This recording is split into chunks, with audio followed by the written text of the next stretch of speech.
прозрачная. Не видно, где как наносишь. Нужно... Только поэтому, как валик липнет, чувствует, где есть, где нет.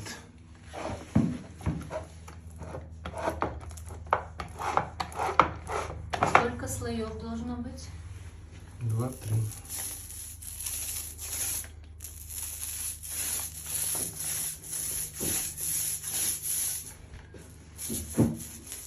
Не испачкайся, смеля. И это все обои флизелиновые.